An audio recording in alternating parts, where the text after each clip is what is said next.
Alan Watt is a longtime researcher into the forces behind world systems of government. In questioning standard versions of history, Alan has uncovered ancient occult groups and secret societies which influence every aspect of our culture. Alan was also involved in the music business, where he learned that music is a prime indoctrination force, and those in control use it and other symbology to meld our will to their agenda. Welcome, Alan. Exactly what is their agenda? Alan, welcome to the show. Are you there? Yes, I'm here, yeah. Great. Okay. So what is the agenda of these dark manipulative forces? It's basically a world government structured on a form of scientific dictatorship, as Aldous Huxley talked about in Brave New World Revisited. And he did work for the Tavistock Institute, which was really the world's leader for forms of mind control on mass populations. Alan, why? These news stories, are available on the internet. They have been for at least the last 5 or 6 years for everybody. Why isn't the world up in arms about what's happening? Why are people so complacent? What do you think what do you think's going on? I think they've swallowed the world as it's been presented to them by the regular media, and it's no secret that even from the days from the First World War to the Second World War, the Council on Foreign Relations and the Royal Institute of International Affairs in Britain staffed the editorial staff of the big major newspapers with their own people. So we have been sleeping, really, as the big changes have come upon us. Wow, that makes sense. Even then they did it. You can see it so obviously now with the people from one network going into the White House and others going back into private business. It's a revolving door of private industry and government, and they're just spinning the reality the way the government wants it to be spun. Yes, and it's no secret either. It's been disclosed from the United States, the Pentagon, and other countries that they have put their own people in the staff of the major editorial newspapers and TV, etc. Hmm. Yeah. Alan, you talk about something called world planning. Is that similar to population control that Henry Kissinger has talked about for many years? It's absolutely. The whole idea was to project to the future back in the early 1900s what kind of society they wanted to design for the world, and that's why they dreamed up the League of Nations, which was to become a world government. And H.G. Wells was a spokesman for it at one point in his non-fictional works, and eventually that turned into the United Nations. And you can read the biographies of different people who worked with Alger Hiss, who was a communist, and who set up the charter for the UN. There's S. Scott Reed in Canada. He put his biography out, and he said our goal is world government. And it's a world government where everybody must be born with a function to serve society. Just like in Brave New World, but there it was, of course, very scientific, where they were the fetuses were given nutrition according to what they were allowed to do. But they really did think that would be the way of the future then, and they planned this. Yes. Incredible. Yes, in fact, Aldous Huxley, as I say, he went through that in Brave New World Revisited, and in his talk at Berkeley University in the 1960s, which you can hear on my website, he said that he did not see why a scientific dictatorship could not succeed. He said that Rome fell because they couldn't supply the people with enough bread and circuses, but under a scientific dictatorship, the public could be easily controlled in a form of mass mind control. Do you think, I'm sorry, Richard, do you think that microchips are part of that? This has been a big thing lately. Every time I get a news story, it has something about microchips. Do you believe that is part of their plan as well? There's no doubt. They're rushing towards total control, and for the whole world. They've united Europe. Karl Marx wrote about it in the 1800s, a unified Europe, a unified Americas, and the Pacific Rim conglomerate. And without borders, they must track everybody where they go. Everybody must be predictable. And there's been enough information put out on the microchips, even with Loyola University in Louisiana, where they had the World Science Meeting. They talked about having a chip ready to go, which could be inserted in the brain. Right. Alan, we talk to many of our viewers, and there are thousands of our viewers who have sent us emails and phone calls who say they will not ever get a chip implanted in their body. What will happen to people like that? I think there's so many ways of implanting a chip, and even the regular science magazines, which keeps us living in the past, that's their function. Even they have shown us quite a few years ago the size of some of these chips, which can be injected in a normal injection, which could be a flu shot or anything. Right. So there's so many ways to give you it, but really where they're going now with the ID card, which they've admitted is not just a national ID card, it's your international ID card. That's a step towards the chip. And once the ID card comes out, there'll be so many muggings and robberies, and we'll be so sick of hearing it on the news, then they'll come out with, here's a better way of doing it. And they'll give us no other recourse but to go along with it. Problem, reaction, solution, the typical modus operandi. Yeah. Okay, Alan, we have to go to a commercial break. When we come back, I want to talk more about that international ID card. Yeah. Stay tuned, everybody. We'll be back with Out There. Hello, we're back again with Alan Watt. Alan, when we left, I wanted to talk about this international ID card. To your knowledge, are there any plans to use it as a form of cash or credits, like the movie Demolition Man, where everything was by credits? Yes, I think it even came out in Britain about a year ago that there's space on it for your cashless society, so your banking would eventually all be done through that too. That's incredible. We are really heading down the road to this, Alan. This is not science fiction, folks. If you're just coming on board your journey now, finding out this kind of information, this is really in the works, isn't it, Alan? This is It is. Prior to the 9/11 in 2001, that was introduced. A bill was introduced in England to try and get the ID card through then, and of course nothing major was happening.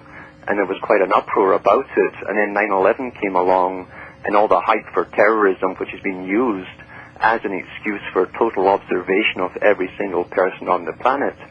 And it's got so out of hand that even the small countries where nothing much happens, like Norway and Sweden and Finland, are hearing the same hype from their own politicians on the necessity for total security. right. So they're really using that to get this ID card through. It's a must-be from the top. They want to know where you are, where you're driving, what kind of food you buy. Let's move over. Sorry, Kay. Let's move over to music for just a second here. We had Preston Nichols on this program back a couple of years ago, and we had a riveting conversation about how music can be used for mind control, and they implant subliminal kind of messages in there. Have you had any exposure to this stuff? Oh yes. When you go into studios, often the producer will come in, and he'll often rewrite much of the songs, and it's generally young fellows who go along with it, and they're in awe of the producer, and of course he'll change even the melody and so on in such a way that there are certain impacts on certain sequences of the music. So that's fairly common. This goes all the way back to the days of Plato, and it's taught in the higher schools of learning at diplomatic type colleges. Plato wanted music licensed at one point because it was such a powerful tool on the young. For heaven's sake, so even producers like of a pop record now, I really don't much care for a lot of the music now. It all sounds the same to me. You hear like a lot of the young female singers, they all have that same kind of voice, and the movement is all the same. Is that like an entrainment? Is that how they're using it? Yes. They put different types of music out there for different age groups, and it's so strange that when you think about it, if the human brain hasn't changed in the last few hundred years, technically, a teenager should like everything from Beethoven that had the teenagers of his day all going, all the way through Chuck Berry, right through hip-hop, etc., down to rap. They should like it all, but they don't. And the reason is when they're going through all the psychological traumas of their adolescent, teenage years, they identify with the music given just for them. And so one day they'll end up as geriatrics in nursing homes dancing to rap. Right. You know, and that's how it affects them. Every age group is separated from the next generation, and that's by design. That makes sense, because if you can separate them even by something as simple as music, you've done the same job of divide and conquer. Yes, and they said they'd have to do that. Even at the League of Nations, when they started up, they already had the whole format, which became the United Nations, population control, departments to give world culture. Right. And in fact, when they push democracy across the world, it's strange that all the democratic countries have a department, a governmental department of culture. And if you are the culture, why would you need that? And the reason is they give out the grants to certain artists or playwrights to write certain things and repeat them until it becomes politically correct. They change the culture this way. Alan, getting back to the music for just a second here, they can also, implant, messages to have you react and do things, in a certain way. In the 60s, there was a song called San Francisco, and I was in San Francisco that year in 67, and they were expecting huge riots, similar to the Watts riots in Los Angeles. And they implanted a message in that song to calm everybody down, and it worked. 2 months later, they said, this really was a grand experiment. And the subliminal message was, I'm wondering if they're doing this today in the television shows we're also watching, like in Fox News. Are they saying that George Bush is good? This kind of stuff. Hail to the chief, he's holy. Is this going on? What do you think? Well, it is going on, and that's why they're giving you the news lead at the bottom of the screen, and while the person who's reading the news is giving you something else, it causes a form of conflict in the brain. It makes you close down on a conscious level, and that printed word at the bottom penetrates into the subconscious. This was experimented on years ago, and they know it works very well. That's true. I hate that. I hate that with the scrolling on the bottom. I don't like watching it. I think because I'm too conscious on all levels, and I'm trying to assimilate it, and I can't. So I have to turn it off. I can't deal with those. It's like one of our viewers told us, we had a graphic back a couple of weeks ago, and there was a lot of writing on it. We were also reading the news. Well, she couldn't listen to us and read the graphic at the same time. Right. So makes all the sense. Okay. Now, another thing the mass media is really great at doing right now, Alan, at least here in this country, I don't know about Canada, is this whole illegal immigration nonsense. And it seems to me that it's almost like a diversion tactic. Do you think so? And if so, what are they trying to achieve with it? Well, in 1990, Jacques Attali wrote a book called Millennium, and Jacques Attali was a Kissinger of Europe who helped spearhead the unification of Europe. And he wrote a book called Millennium, Winners and Losers in the Coming New World Order, concerning America. And he said that the borders will come down in the next millennium, shortly afterwards, and there'll be a rush of people from the south coming in.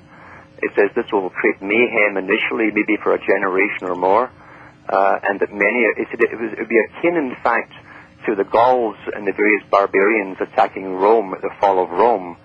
And he said ultimately there'll be a mixture, a bilingual people or a populace in America with Spanish and English, and that was on the cards.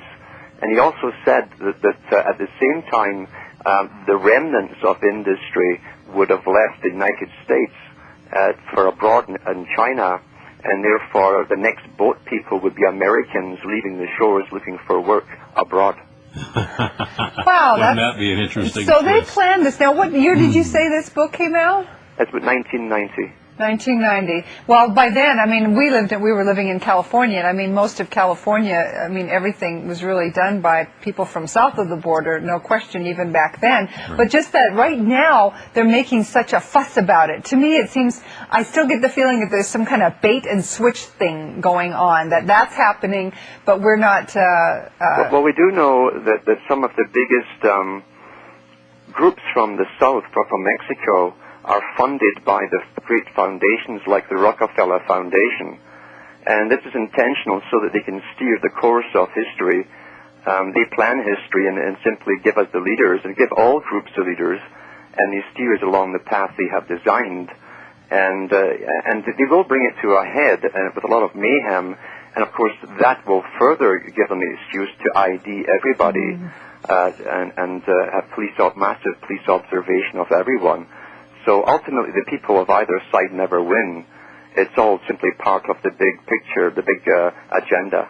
All right, Alan, we need to get to a commercial break. When we come back, we'll talk about how people like Henry Kissinger and the Illuminati and their hand in what's going on. Our guest is Alan Watt. He's the author of... Cutting Through the Matrix. There we go. You're watching Out There. Stay with us. Welcome back to Out There. Our guest is Alan Watt. Hey, Alan, someone told me a couple of days ago that if you've bought a car in the last couple of years, even if you don't have something like OnStar, that there's a black box and you can be tracked anywhere you drive. Is that a fact? I do know that GM and the other companies were putting in a module for the last, I think since '95, and they can track the cars. I know they're doing it in Europe. I think it's even through the insurance, they force you to have a module in your car for GPS, and they are tracked wherever they go. Few people know this, but if you use a cell phone, all the new cell phones today have a built-in GPS device. And I just got another phone on our Nextel phones. You can turn it on or off, but on one of my new phones, you don't even have the option of turning the GPS off, so they can track you anywhere you go. So unless you turn that phone off, you're in the system. Sure. Now we talked just briefly when you were on before about the idea of China, all the manufacturing going to China. So that was planned because the way we hear it now is, it's just these big corporations are sending jobs overseas because it's cheaper and they don't have to pay health insurance. But it goes far beyond that, doesn't it, Alan? Oh, there's no doubt whatsoever. I mean, it's been in the major newspapers and actually admitted in major news on television that the cell phones are used for tracking people, and they have been since the beginning when they first gave them to the public. Sure. And that's how everything is actually done in reality. As I said, I call this the bottom matrix, level 1 reality. The sciences are so far ahead, and everything that's given to the public on a technical side is actually for the world government's benefit, basically, not for ours. The internet was a must-be again, and now they're doing voice-over internet to get everybody into the same system. It makes it easier for them to keep tabs on all information being exchanged through the one system. What did you just say? Voice-over internet? Yes. What is that? I don't know what that is. It's for the last few months, you can actually sign up with some companies, which they give you another sort of module, which you connect to the computer, and you use that for your long-distance telephone calls. Oh.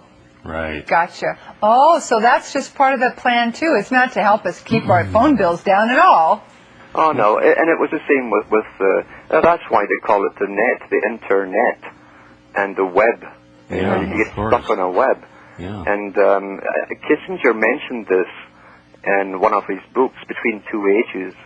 He talks about the technotronic era, where forms of control will be applied over the public, and the public would be totally unaware of it, that their thoughts and ideas would be directed for them by experts at the top, experts in psychological training. So this has already happened. We adapt to the technology thinking it's ours, but in reality, it's to keep tabs on everyone. But, also, Alan, we get caught up in the flashing lights and stuff about the gadgets like I do, and you forget that as soon as you go online, as soon as you send an email or make a cell phone call, you are being tracked. And you are being tracked. In fact, on the website I've got up there, there's a program which you can actually see who's hitting your firewall, and not just looking at the site. And it's the big organizations. And the conclusion I came to is that the one in Europe, which is in Brussels, there's one for the Pacific Rim region, which is in Melbourne, Australia, and quite a few within the U.S. They're all tied into one big network, so they're sharing all the same data. We're already global. Sure, absolutely. In your book, do you explain how this works? You have actually 3 volumes of your book. Tell us a little bit about them. Yes, well, initially I did, I went out to the radio in 1998 to give histories beginning thousands of years ago on how the various priesthoods controlled populations and updated and changed their religion to suit new peoples. Eventually I was asked to put a series of books out to accompany these talks. That's on the Sweet Liberty website. And in fact, you can get 2 years, I think, or 3 years downloadable free right now. Fantastic. And I go through all of the history right up to the present, including the societies, the secret societies, which work for the elite. That's the big thing. They all work for the same group at the top, and what their plans were. And these plans can be traced back to the 1500s quite easily by John Dee, who was an advisor to Queen Elizabeth I, who coined the term the British Empire, and he said it would be based on a form of free trade within nations, and those who would not join would simply be excluded from trading. They'd be cut off, and the same system was to be spread worldwide. And then we see that being reiterated with the Cecil Rhodes Foundation, who worked for the Rothschilds, basically, to grab the world's resources.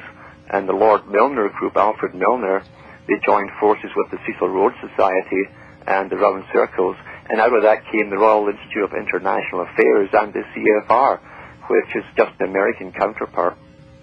Alan, this may be a dumb question here in 2006, but is there any way that you can sever the ties, cut the matrix line if you wanted to escape or get out of the system?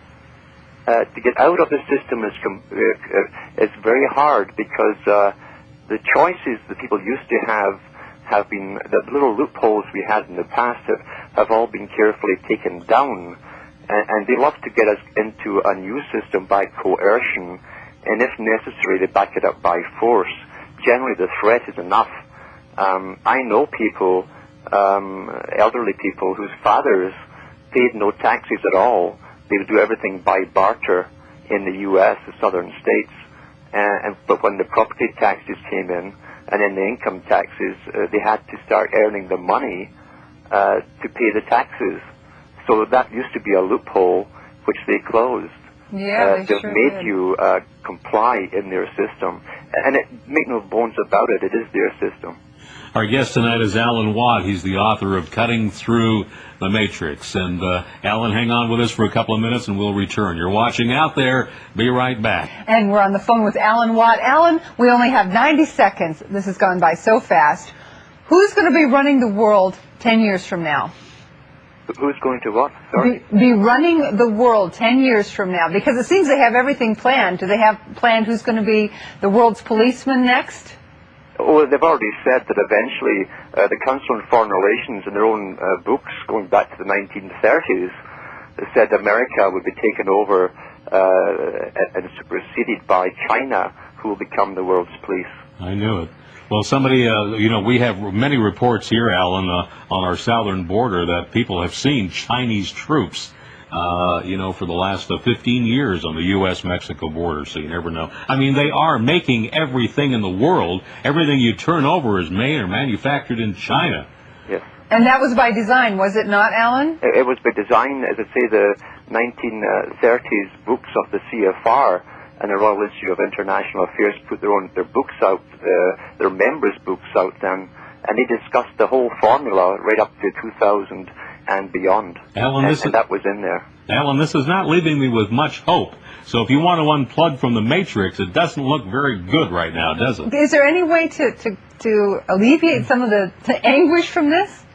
I think really this is a war to end individualism, and I think people must start asserting individuality. The groups are generally infiltrated so quickly and taken over, so it's best that people really start demanding their rights on an individual level and go forward and demand accountability from the lower politicians that we see.